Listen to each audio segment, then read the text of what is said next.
వీక్షకులందరికీ కనుమ పండుగ శుభాకాంక్షలు. కనుమ పండుగ విశిష్టత ఏమిటి? ఆ రోజు ఏం చేయాలి? పురాణాలలో ఏ విధంగా కనుమ పండుగ గురించి వివరించారు? ఈ విషయాలన్నిటి గురించి మనందరికీ తెలియజేయడానికి మనతో ఉన్నారు ప్రముఖ ఆధ్యాత్మికవేత్త, ఆర్షవిద్య తపస్వి, శ్రీ శృంగేరి మహాసంస్థాన ఉభయ తెలుగు రాష్ట్రాల సంచాలకులైనటువంటి బ్రహ్మశ్రీ పసర్లపాటి శ్రీనివాస బంగారయ్య శర్మ గారు. నమస్కారం శ్రీనివాస బంగారయ్య శర్మ గారు. నమస్తే అమ్మ. కనుమ పండుగ శుభాకాంక్షలండి. అమ్మ మీకు మరియు సుమన్ టీవీ ప్రేక్షకులందరికీ, సుమన్ టీవీ యాజమాన్యానికి, సుమన్ టీవీలో పనిచేసే అందరికీ కూడా సంక్రాంతి కనుము శుభాకాంక్షలు.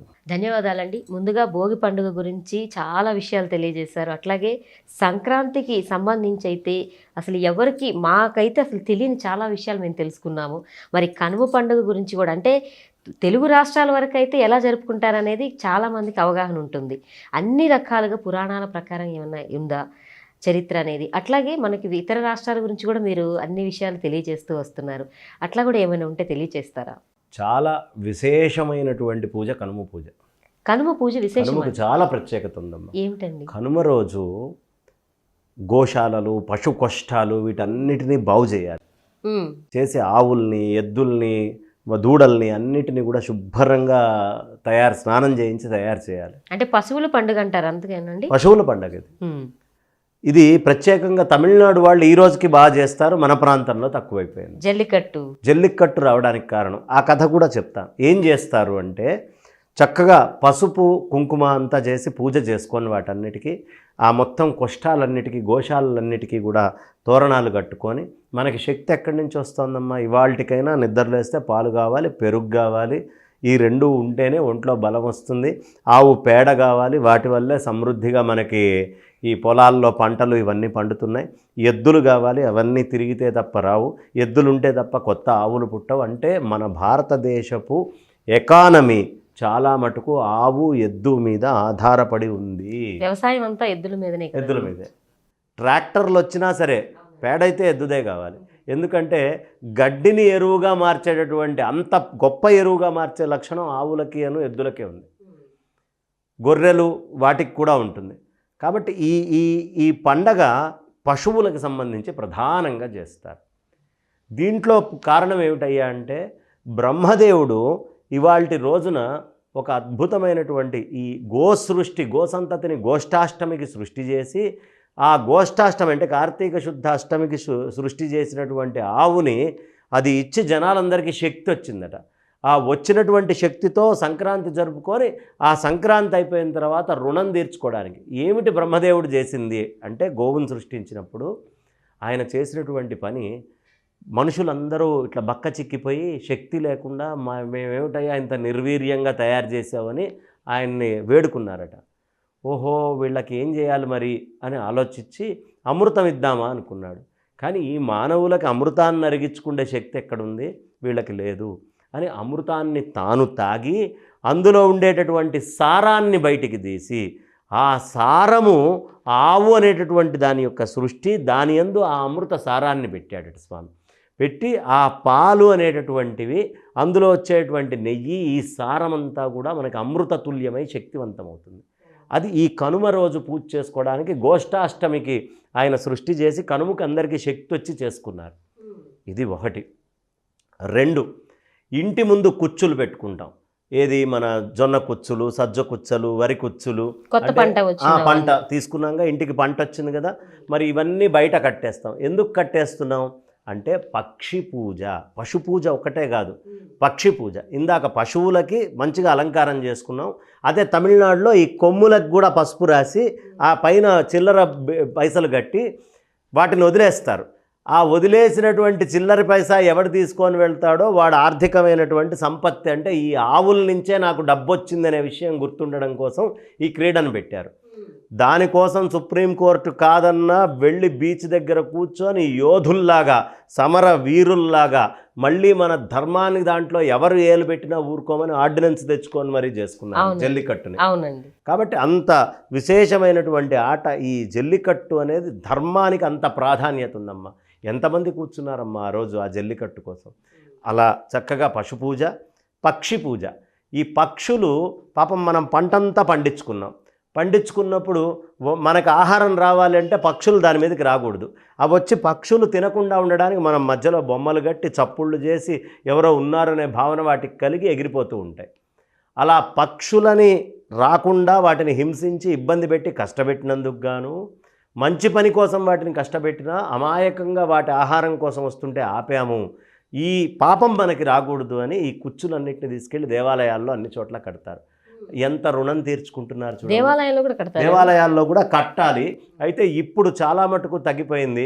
కానీ మన కోనసీమ దగ్గర ఒక వెంకటేశ్వర స్వామి గుళ్ళోను, అలాగే గన్నవరంలో కొన్ని ప్రాంతాల్లో, ఇట్లా కొన్ని ప్రాంతాల్లో ఇప్పటికీ అక్కడక్కడ క్షేత్రాల్లో కట్టడం. కానీ క్షేత్రంలో కుచ్చులు కట్టాలి, కట్టి నీళ్లు పెట్టాలి. వాటి నుంచి ఎండాకాలం వస్తుంది, పక్షులు బాగా అలసిపోతాయి. సూర్యనారాయణమూర్తి ఆయన యొక్క భంగిమ మార్చాడు. భంగిమ మార్చిన మరుసటి రోజు నుంచి వాటన్నిటికీ ఆహారం, అంటే పక్షులకి ఆహారం పెట్టడం దగ్గర నుంచి భూతదయ.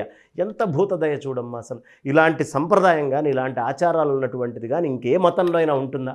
ఉండే అవకాశమే లేదు. ఎంత ప్రకృతిని ప్రేమిస్తున్నారు, ఎంత ప్రకృతి ఆరాధన, ఇంత విశేషంగా ఇంకెక్కడా జరగదు. చక్కగా ఆ పక్షులన్నీ కూడా వచ్చి అవి తిని పాలు తాగి చక్కగా నీళ్లు తాగి ఆనందంగా అవి తిరుగుతూ ఉంటాయి.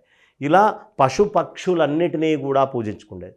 ఇదే హిమాలయాల ప్రాంతాలకు వెళ్తే హిమవత్ పర్వతాల దగ్గర బియ్యపిండితోటి పక్షుల ఆకారంలో రకరకాలైనటువంటి బొమ్మల్ని చేస్తారు. ఈ బొమ్మలన్నిటినీ చక్కగా వాళ్ళు మెళ్ళో వేసి ఆ బియ్యపు భక్ష్యాలు పిల్లలకి మెళ్ళో వేసి వాళ్ళు అటు ఇటు తిరిగిన తర్వాత ఆ భక్ష్యాలన్నిటినీ పక్షులు తీసుకునేటటువంటి ఏర్పాటు చేస్తారు, లేదా వేరే ప్రాణికి పెడతారు.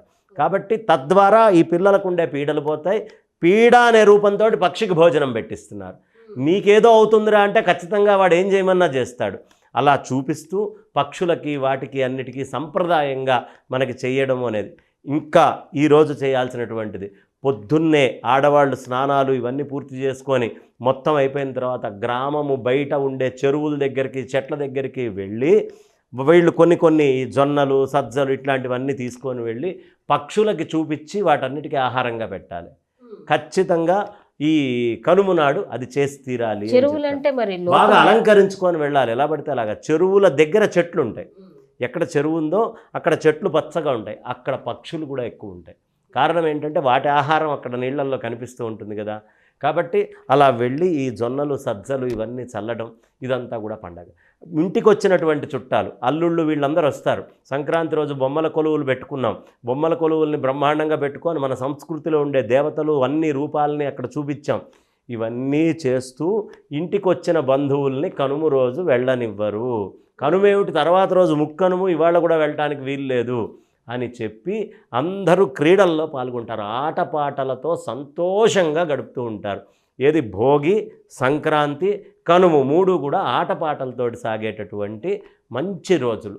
ఈ 3 రోజులు విశేషమైనటువంటి పండగగా దీన్ని ప్రత్యేకంగా చేస్తారు. కనుమ నాడు దీన్ని మాట్టు పొంగలి అని వాళ్ళు పిలుస్తారు. పొంగల్ వండుకొని ప్రత్యేకంగా పెడతారు. మనం అరిసెలు ఇవన్నీ తీసుకుంటాం. పెద్దల కోసము చక్కగా ఈ బియ్యాలు ఇవన్నీ కూడా మనం ఇవ్వడం అనేది జరుగుతుంది.